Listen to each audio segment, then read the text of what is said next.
the last few weeks. You'll obviously know that Nathan is the normal teacher, but he's going to be out of town or is out of town today, and so he asked me to fill in for him. And the last time I filled in for him, I didn't want to derail the momentum he had going through the book of John, and so I kind of did a one-off topic. But he actually asked me to continue on in the book of 1 Peter that he started last week, and so we're going to go into chapter 2 this week. And before we get started, I don't know how many of you watched his class or were here for his class last week, but he talked about three main themes in 1 Peter that really resonated with me, and I want to continue talking about those themes. And towards the end of our class today, we're going to try to tie everything back that we talk about in chapter 2 to these three themes of glory, authority, and vocation. And we'll talk, like I said, a little bit more about what each of those mean. So before we really dive into chapter 2, I wanted to back up a little bit and talk about some of the historical background of this book, because if you've been in any of the classes that Les and I have taught about how to study the Bible, one of the things that we are big on is this idea that context is king, and it gives us a perspective for understanding things, and it helps us as students of the Bible, or it prevents us, I should say, from cherry-picking verses to take them radically out of their context and to try to apply them in ways that the writer of that book maybe didn't intend. And so I want to talk a little bit about the historical background of 1 Peter, just to give us some perspective and context about what he's talking about, who he's talking to, and what's going on in the world at the time in the lives of these Christians that Peter is writing to. And so got a painting here of Peter. This is just a little, not necessarily Bible study, but a little history lesson, just in case you're interested. If you ever see art with a Bible Times looking guy with a beard holding keys in his hand, that is almost certainly a portrait of Peter. And this gets back to Matthew 16 when Jesus talks about giving Peter the keys to the kingdom. Now, the Catholics have taken this one step further, so if you ever see this symbol, that's actually the symbol of the Pope, the papacy, and of course they believe that when this interaction between Jesus and Peter was establishing the papacy, which we'll talk about a little bit today. Clearly that's not the direction that we've gone in our faith tradition. And we'll talk a little bit today because Peter's going to talk about this concept of living stones that maybe gives us a little clearer and a little better perspective of what he was talking about when he gives Peter the keys to the kingdom. And so when we talk about just the date of writing, there's actually some debate about when this book was written. And I know that sometimes, like even a span of 20 or 30 years, when we're talking about something that happened 2,000 years ago, doesn't seem that significant. So some people put it in like the 40s, which would have been about 10 years after Jesus died and ascended. But I think most scholarship puts this into the early 60s, like about AD 64, when this book was written. We don't have a lot of information in the Bible about the death of the apostles, but church history says that Peter was crucified in Rome. And while writings that are extra biblical, I wouldn't put them on equal weight with the Bible by any stretch of the imagination. Sometimes that's all we have to go on, and those people were a lot closer in time frame than we were, and so unless there's compelling evidence, either theological evidence or like something that's going contrary to a teaching in Scripture that says that shouldn't be the case, that's more or less what we rely on to date some of these things and some of these events. And so historical sources say he was martyred in Rome in 66, 67 AD. This book is written to persecuted Christians, and that's a really important aspect of this book.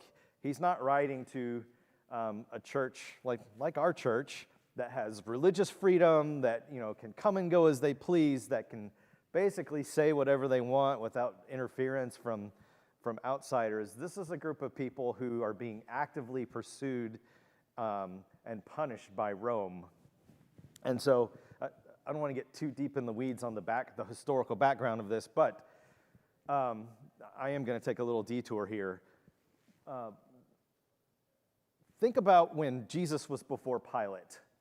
We get the picture, and Pilate is vilified, often rightly so, but we get the picture of a Roman authority who was kind of sympathetic to Jesus. He didn't necessarily believe that he was the Son of God, but he also didn't believe that he was breaking the law. And from the passages we get in the Gospels, we really get this idea that Pilate wanted to let Jesus go because he couldn't really find anything to charge him for. And so early, like when Jesus was doing his ministry on earth, and even in the early stages of the church, the persecution of the church was not coming from the Roman authorities.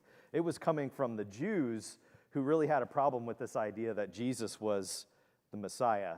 But as the century went on, this idea in Rome started to develop that the emperor was a living God. And this actually started before Jesus. Like when Julius Caesar died, they built a temple to him. When Augustus was in power, he started letting temples be built in his honor. And so by the time we get to the mid-60s, we have this guy named Nero. You're probably familiar with the fact that he fiddled while Rome burned. Now, we don't know if that exactly happened, but that's kind of the mythology that has sprung up around Nero. By the time we get to Nero, these guys were full-on, like, God complex. Okay, so they believed that they were a deity incarnate on earth, and the Christians at the time, obviously, and the Jews for that matter, the Jews were expelled from Rome because of the fact that they wouldn't bow down and worship and make offerings to the emperor. So the Christians and the Jews were persecuted at this point by Rome as what we call imperial worship, or the cult of imperialism started to gain traction. And it actually didn't reach its peak until the 2nd century. But by the time Nero comes along, a couple of things had happened. Number one, the Roman emperors started viewing themselves more and more as gods. And number two, there were some things going on in Rome that weren't like really great. Like there was a big fire in Rome. And this is where the myth of Nero fiddled while Rome burned. He was looking for somebody to blame because there was this big natural catastrophe. And lo and behold, you've got both Jews and Christians who are not bowing down to Rome, and so they're clearly agitators of the state. And so by the time we get to Peter writing this book, and this is bringing it back to 1 Peter, Rome is actively persecuting Christians for the reasons that I talked about. These are predominantly Gentile Christians that Peter is writing to, which is a little bit unusual because we think about Paul as the apostle to the Gentiles, but Peter is writing, he's not writing to Christians in Jerusalem or in any of the parts of Israel. This is like Asia Minor, Galatia, places like that. There were almost certainly the Jewish diaspora, which means basically like Jews got scattered all over the place. So there were almost certainly Christians in these churches that he's writing to that were Jews, but his audience is primarily Gentile, which is interesting because Peter, he's not as educated as Paul. He doesn't quote Stoic philosophers. He does quote the Old Testament, which would have been maybe not quite as familiar to the Gentiles who had converted to Christianity, but the fact that he does that probably indicates that there were at least some Jews among their number that would have been able to recognize what he's quoting and then relate that back to his teachings in this book. He says that he's writing from Babylon. This is really interesting. It would be 30 years later that John writes Revelation, where we really get these clear connections between Babylon and Rome. So a lot of scholars say this was maybe something that had been in circulation among the Christians at the time, calling Rome Babylon.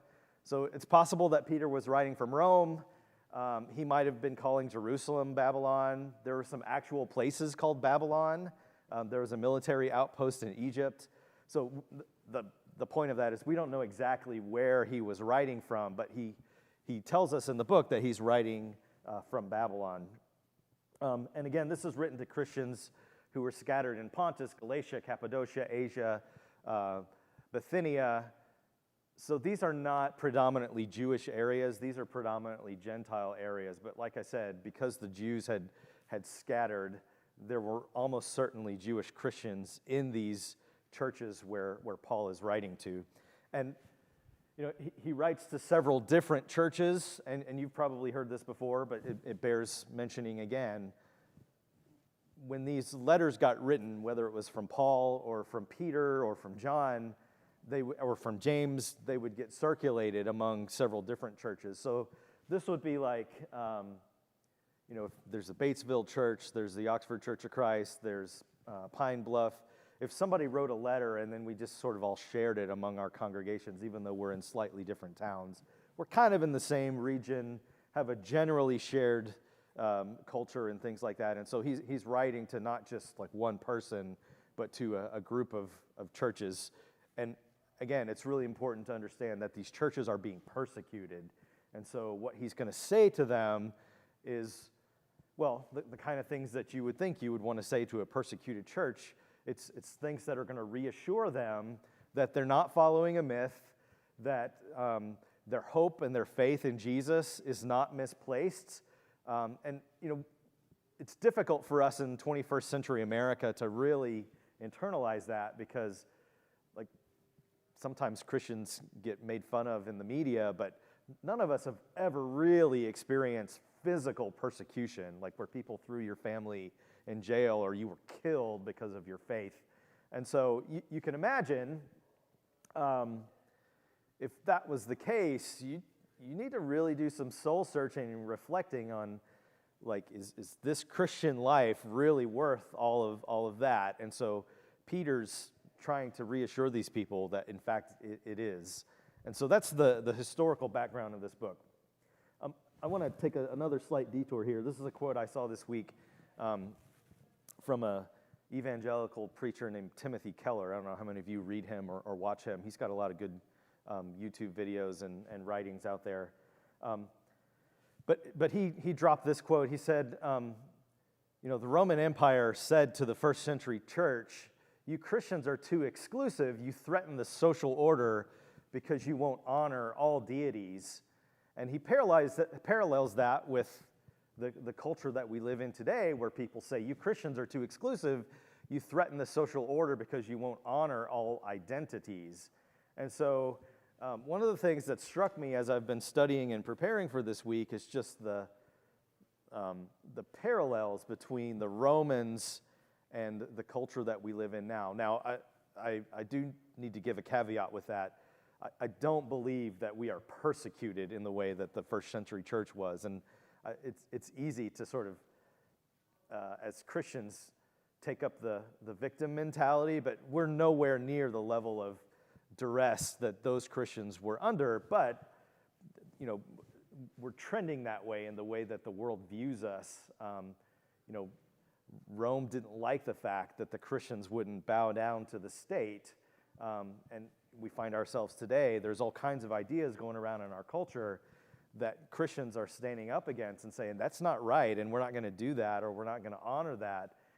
And I think we're seeing some of the same kind of pushback, at least intellectually, that the Christians in the first century started to experience. First and Second Peter, I would say, are more relevant than ever today to Christians. I shouldn't say than ever. Obviously, the audience to which it was written was very relevant, but in the modern era, at least, perhaps more relevant to Christians today than ever, because we live in a world that views Christianity and born-again Christians with sometimes open hostility. I don't know if you follow the news on Christian trends, but there was a Gallup poll that dropped a week or two ago that said for the first time in American history, less than 50% of our population is affiliated with any kind of church. So the number of people who consider themselves church-going is less than 50% for the first time in our history. And so, we have all kinds of trends in our culture that are devaluing Christian faith. So as people of faith, we need to be really sure about what it is that we believe and what our message is and what our appeal is to the rest of the world out there, because I firmly believe that we're still relevant and that we have something to offer to the world, as hopefully you do too. If you look at some other data on religious beliefs in America, even though people aren't affiliated with churches, more than 80% of people believe at least in some kind of higher power. And so it's not that people are all atheists in this country. In fact, very few people are actual atheists. It's that people aren't connecting with the church and the message that the church offers. And it's easy to vilify culture and say, well, they're heathens and they're just like their hearts are far from God. But part of that is on us. If we as God's people don't reflect the glory of God, if we don't reflect the good news, if we don't have a healthy submission to each other and to God, then we shouldn't be surprised when people view us negatively. And this will tie into our lesson here in just a few minutes, but to put this in another way, if we focus on the wrong things, so Peter's about to tell us about a spiritual house built of living stones. If we build the wrong kind of house, if we build the house on anything other than the fact that Jesus Christ is our cornerstone, if we build a house on, I talked about this a few weeks ago, but on good news that really isn't that good. So, for example, I think church attendance is really important. Like coming here today and studying the Bible together and listening to preaching and singing is really important. But that's not the reason that people should turn their lives over to Jesus, so they can come and listen to me talk for 45 minutes and to Les preach and to Landon sing. Like, that's a response to the good news. That's not the actual good news. The actual good news is, while we were still sinners, Christ died for us. And so if we lead with the wrong thing, if we try to tell people, you need to do this, and here's a specific set of doctrinal issues that you need to fall in line on, and I don't want to minimize doctrine because it is important. We have really clear doctrinal teachings, but those things are not the good news. The good news is that Jesus came to redeem the world. And on your own, you are incapable of reconciliation with God. But it's only through Christ that he bridges that gap. And that actually should be really, really good news because, read the news this past week. We've got shootings, we've got riots. Like this world is it's becoming increasingly apparent that this world is not a quote-unquote good place. And so I think that there is a hunger, and I think there is an opportunity for us as Christians to share the gospel in a way that's very appealing, but we need to focus on the right things in our appeal. And so when Peter says, always be prepared to give a reason for the hope that you have, you may articulate that somewhat differently, and that your testimony in terms of like what Jesus has done for you might look a little bit different from person to person. But at its foundation, it's that Jesus died for me, and that gives me an opportunity to have fellowship with God in a way that wouldn't be possible without Christ. So 1 Peter chapter 2, verses 4 through 10. As you come to him, the living stone, rejected by humans, but chosen by God and precious to him, you also, like living stones, are being built into a spiritual house to be a holy priesthood, offering spiritual sacrifices acceptable to God through Jesus Christ. For in Scripture it says, and this is where Peter is quoting the Old Testament, "See, I lay a stone in Zion, a chosen and precious cornerstone, and the one who trusts in him will never be put to shame. Now to you who believe, this stone is precious." So you who believe, you persecuted Christians in the first century, this cornerstone of Jesus is precious, but to those who do not believe, the stone the builders rejected has become the cornerstone. And a stone that causes people to stumble, and a rock that makes them fall. They stumble because they disobey the message, which is also what they were destined for. But you are a chosen people, a royal priesthood, a holy nation, God's special possession, that you may declare the praises of him who called you out of darkness into his wonderful light. Once you were not a people, but now you are the people of God. This is an interesting line. Once you were not a people. This is a clue that he may be talking to primarily Gentile Christians. So once you were not the nation of Israel, God's chosen people, but now you are, now that Jesus has come as this great reconciliation between man and God, everyone can take part in this idea of the chosen people. But now you are the people of God. Once you had not received mercy, but now you have received mercy. Okay? So Peter gives us this image of a spiritual house built with living stones, with its foundation as the cornerstone, which is Jesus. And so I want to unpack this just a little bit. Some of the imagery of what Peter is talking about kind of gets lost on us in translation. And so if you're a student of the Bible, I would always encourage you, not that you have to go learn Greek, because I don't know Greek either, but I would always encourage you to do word studies. And so what does stone mean when Peter talks about it? And sometimes that's as easy as if you've got like the NIV Study Bible. Sometimes they have really good study resources in there. A Bible encyclopedia can often give you some really good context and background for some of the things, or even just a good commentary. For example, if you were to find a commentary on 1st and 2nd Peter, a lot of times some of the historical and language nuance can get unpacked for you. But this idea of the church of the living dead, and before we get into what that means, the church of the living dead, Peter has obviously dealt with rock metaphors before. In fact, his name means rock. When Jesus says, I tell you, you are Peter, and on this rock I will build my church. We talked about this at the beginning of class. Our Catholic friends have taken that and said, well, Peter's the Pope. But if you back up, Peter says, you are the Christ, the Son of the living God. And then Jesus turns around and says, on this rock I will build my church. It seems pretty clear that he's talking about this idea that I will build my church on the living rock, which then Peter talks about here as the living cornerstone of the spiritual house of God. Now, you've heard that it's cliche, but it's also true. Like, this building is not the church. We are the church.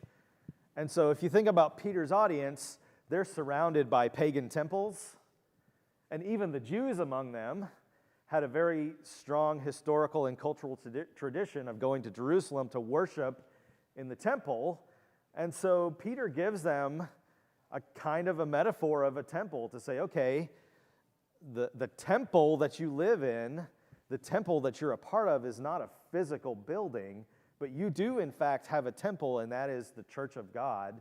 And this temple is constructed at its foundation out of the cornerstone of Jesus Christ, and each one of you are a building block in that temple. So collectively, we become the temple of God, or like I said, the idea that we are the church. Living stones, it's easy to kind of blow through that and sort of, or blow by that pretty quickly and not really think about it. But when Peter says living stones, it's kind of an oxymoron that's a little bit easy to miss in our language. A stone, in Peter's mind and in the first century mind, represented something that was lifeless. So in Matthew chapter 4, when Jesus is in the wilderness being tempted by Satan, Satan picks out the most lifeless thing he can find and tells Jesus, turn this into bread if you really are the Son of God. In Luke chapter 19, verse 40, the Pharisees are telling Jesus, you better get control of your disciples and tell them to stay quiet. And Jesus says, if my disciples are quiet, the rocks will cry out. In both of these cases, they're referring to something that is as lifeless as you could imagine. Something that's dead, something that has no spirit, something that has no energy, no life in it, and saying, in one case, turn this into bread, in the other, like the most lifeless thing you can think of is going to declare the glory of the Lord if my disciples won't do it. And so when Peter says living stones, he's really saying like the living dead. And, all of us are living stones in that we were once dead in our sins, and we've been reanimated with the Spirit of Christ through and reconciliation with God through Christ's death, burial, and resurrection. And so when Peter says living stones, when I used to read this, I would think of like the Mexican jumping beans where they start rattling together. I don't think that's exactly what Peter had in mind, but he's saying you who have been reclaimed from the dead, in just the way that this cornerstone that was rejected by the builders has been reclaimed, are part of what we are constructing as the house of God. And even Jesus himself, although he was sinless and lived a perfect life, he was offered up, and at one point he was dead, and he was reclaimed through the power of God from the dead in his resurrection, and in his resurrection becomes the living cornerstone upon which the church is built. To get a little bit into the Greek here, and again, I'm not a Greek scholar, but I've read several things about what these different words mean. And again, when we get back into this idea of just how do we study the Bible, the Bible wasn't written in English, and so people have had to make translation choices. And not that they're necessarily improper translation sources, but sometimes the nuance of language gets lost as it goes from language to language. So we have three different words here that mean stone. The first is Petros, which is the name of Peter, which was just the Greek version of Cephas. So when Jesus and Peter are having this conversation about, upon this rock I will build my church, they're not talking in Hebrew, or they're not speaking in Hebrew or Greek. They're probably speaking in Aramaic, and so we have a translation of the original language, and now in English we're reading a translation of a translation, and so some of the nuance gets lost. But we have the name Petros, which means stone.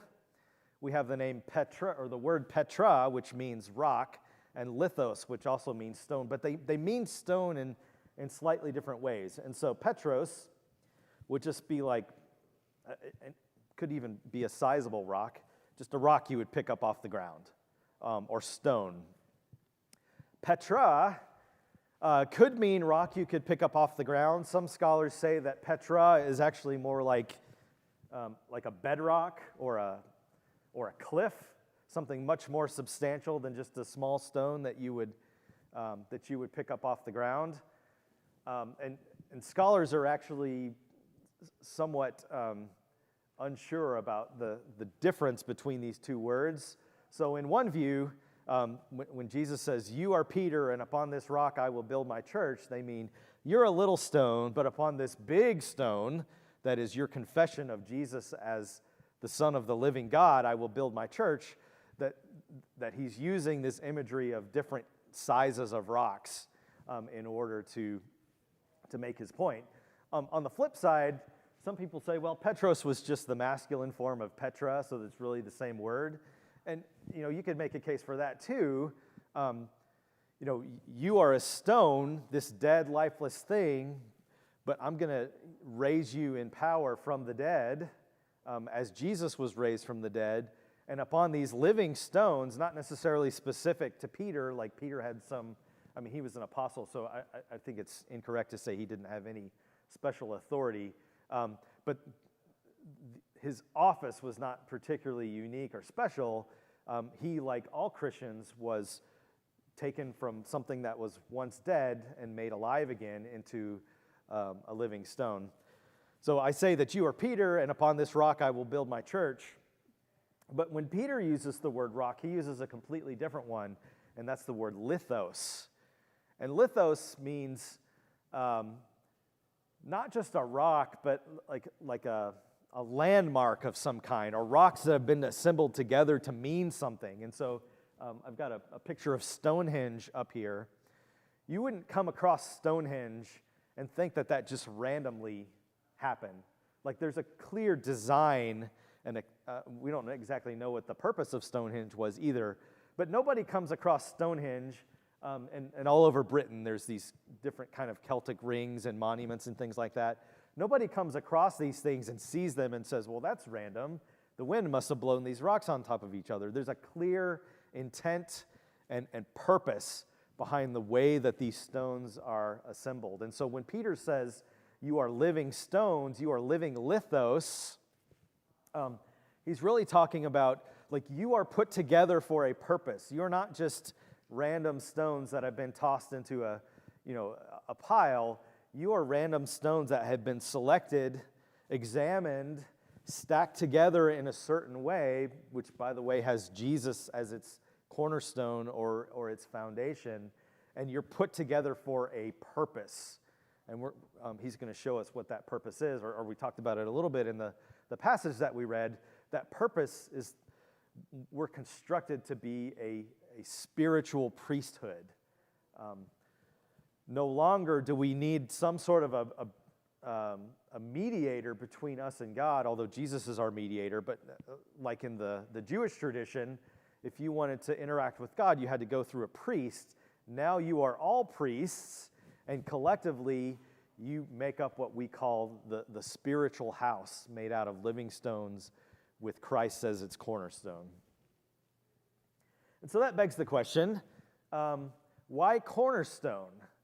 So if you've ever traveled through Europe or even been involved in architecture, you know that there are several different kinds of stones that can go into a building. There's the cornerstone, which we've talked about, which would be the foundation. There are stones that make up walls. Sometimes they bear weight. Sometimes they're not particularly weight-bearing. And then at the top of a building, particularly a cathedral, you have some kind of a capstone. And a capstone is really more decorative and awe-inspiring. So this is a picture of the cathedral in the main piazza in Siena, Italy. It's a beautiful church in a big, beautiful setting. And at the very top, and I've kind of blown it up here, you've got this big sort of stone mosaic, what I would call capstone. It's beautiful. It's artistically, considered a masterpiece work of art. We would consider that a capstone. But if that piece of the building fell off, would the building more or less still be standing? The answer is yes. So when Peter calls Jesus a cornerstone, what he means is not the decorative window dressing at the top of the building that, yeah, it makes the building look nicer, but it's not really necessary for the building to stand. He's talking about the foundational stones, where if I were to somehow remove one of the stones at the bottom of one of these pillars on this cathedral, the entire building would fall in on itself. And so when we talk about Jesus as our cornerstone, and we'll kind of get into this here in a few minutes, but Jesus is not window dressing. He's not decorative. He's meant to be foundational. And it's encouraging to us, it's challenging to us, but it also would have been encouraging to the Christians who were receiving this letter for the first time, who were facing persecution, who are feeling like, is this life in Christ really worth it based on what's going on in the world? And Peter's reassuring them that Jesus is the foundation of your life. Like, your life is built on him. If you take Jesus out of your life implodes on itself. And I think that we have the same both admonishment and encouragement today. With Jesus as our cornerstone, we are to be a people who build our spiritual house on Jesus, not who slap Jesus up at the top so that people can see him, but it doesn't really affect the way that we live our lives, the way that we interact with each other as a body of believers. And there's a lot of, I even hesitate to use the word churches out there, but there are some religious groups who kind of give lip service to Jesus, but at the end of the day, it's more of a social club than a body of believers who fundamentally have Jesus at the core of everything that they do, everything that they believe, and everything that they, or all the ways that they interact with each other. So again, what does this mean for persecuted people? It means, take safe harbor in Jesus, because that is the foundation of everything that we are as a people of God.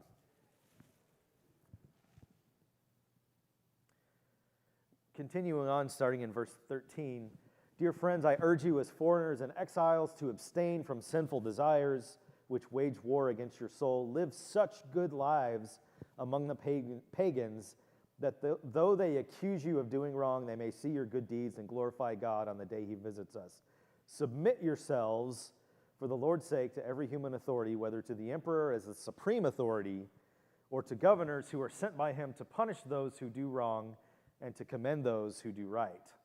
For it is God's will that by doing good you should silence the ignorant talk of foolish people. Live as free people, but do not use your freedom as a cover-up for evil. Live as God's slaves. Show proper respect to everyone. Love the family of believers. Fear God.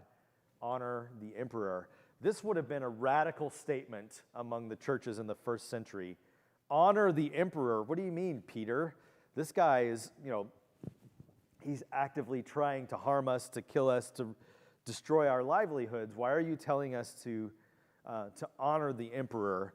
And so that gets us into this sort of three-pronged set of themes that Nathan introduced last week, and that is the idea of glory, authority, which I'm also going to call in parentheses influence, and vocation, which Nathan also said we can understand as submission. So how do these three things work together based on what Peter has told us here about the fact that we are living stones built on a living cornerstone who comprise the spiritual house of God?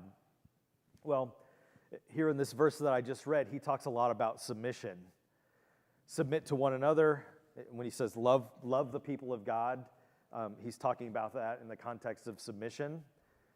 Submit to the authorities. And why do we do that? Well, we do that because we gain influence when we submit. When you submit to God, that is, you devote yourself to righteous and holy living, that gives you influence, as Peter says, because people, they see what you're doing, and it either puts them to shame for slandering you, or it points them towards God, and they glorify God. And so this is sort of the paradox of the Christian faith. It's through submission that we gain authority and influence in the world. And Jesus bears this out in his teachings. Who's going to be first among us? Is it the one who wields the most political authority in our world? Is it the person who everyone serves and everyone waits on hand and foot? According to Jesus, that's not true. The first among us is going to be the one who's the servant of all. Even think about Jesus during the Last Supper, right before he was about to offer himself up as a sacrifice. You've got God incarnate, the creator of the world who was with God in the beginning, wraps a towel around his waist and walks around to the disciples. Think about if your feet smell, think about how bad your feet would smell if all you had was sandals and you're walking through a dusty desert that doesn't have a lot of green vegetation all day. He's submitting himself. He's making himself a servant, and in doing so, he elevates himself with spiritual authority and with influence. And Peter is calling us to do the same thing. When we submit ourselves to authorities, when we submit ourselves to one another in the church, we actually build influence, and we're able to wield spiritual authority in a way that, up at the top, honors God. So there's also a relationship between submission and glory. We can submit ourselves to God in terms of, we have a clearly laid out set of moral expectations for how we should live. Even looking back to the Ten Commandments, God has laid out a way for humanity. When we submit ourselves to that, God is glorified. When we submit ourselves to each other, people on the outside see God through us, and God is glorified. When we submit ourselves to earthly authorities, people see that we're not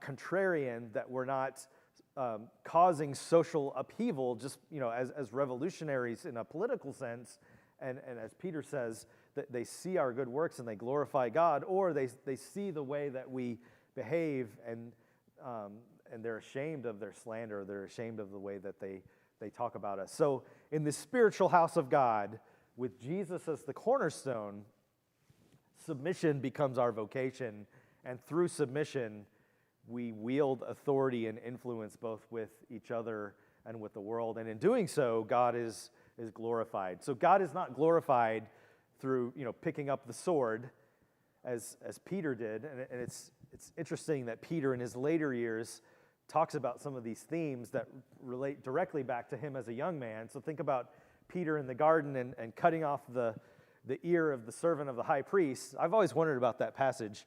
Like, who just takes a sword and cuts somebody's ear? More likely, he was swinging for the head, and the guy tried to duck and got his ear nicked off instead. You see that in Peter's life, where he was reckless.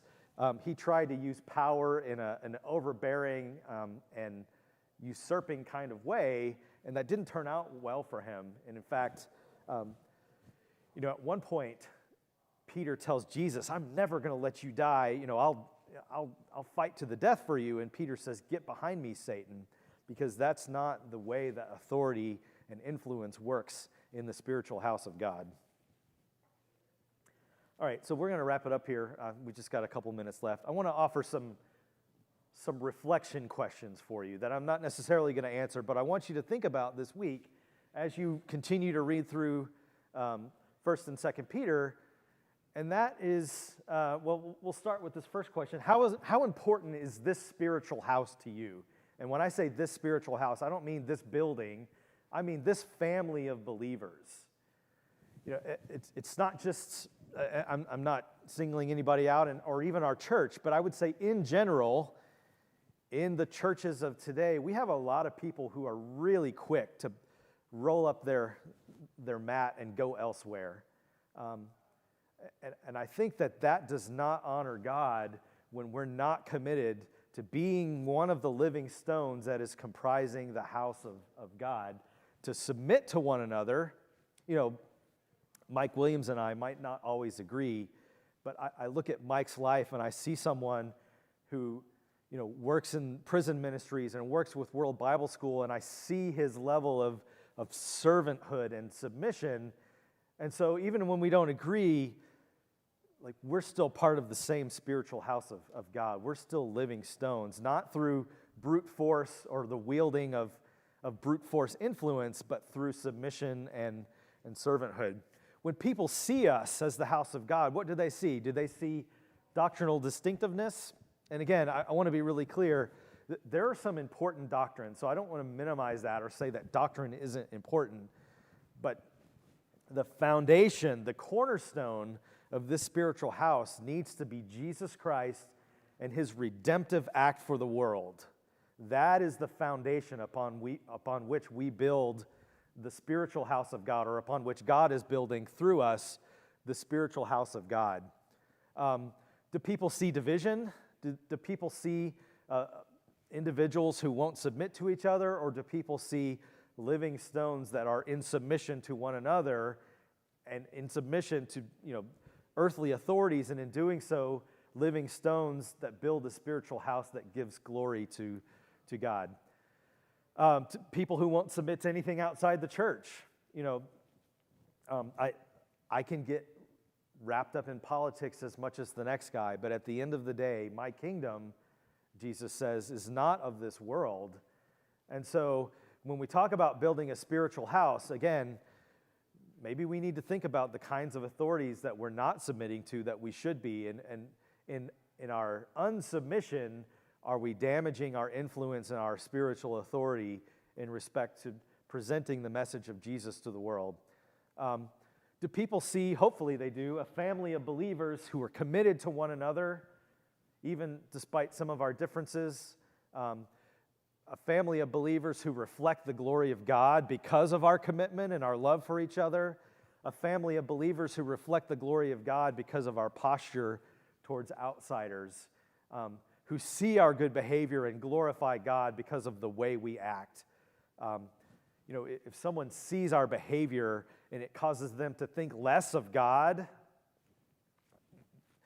that's not, in every situation, our problem, because people often have twisted views of the truth. But there are many instances when people look at us and they don't see what God intended for them to see because of the way that we act and the way that we correspond to each other as what's supposed to be the spiritual house of God. And then the last reflection question as we wrap it up is Jesus decorative for you, or is he foundational?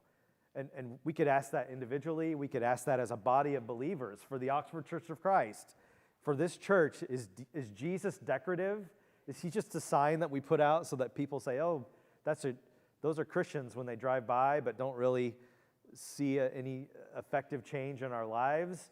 Or is Jesus so foundational but that people can't help but noticing our testimony and the good news that Jesus has radically changed our lives, and so we in turn radically dedicate our lives to living in a way that pleases him and that is attractive to outsiders. So I leave the lesson with you this morning. I feel like I should offer an invitation, but it's not a discussion-based class, so sometimes it feels like a sermon. I want to leave you with these reflection questions this morning. I would encourage you to go this week and read the rest of 1 Peter. I've just kind of taken a couple of sections here, but it actually makes a lot more sense in the context of the entire book, and maybe even in the context of 2 Peter as well. And I would encourage you also to come back next week as Nathan will pick up again as we continue our study of this book. Have a great morning.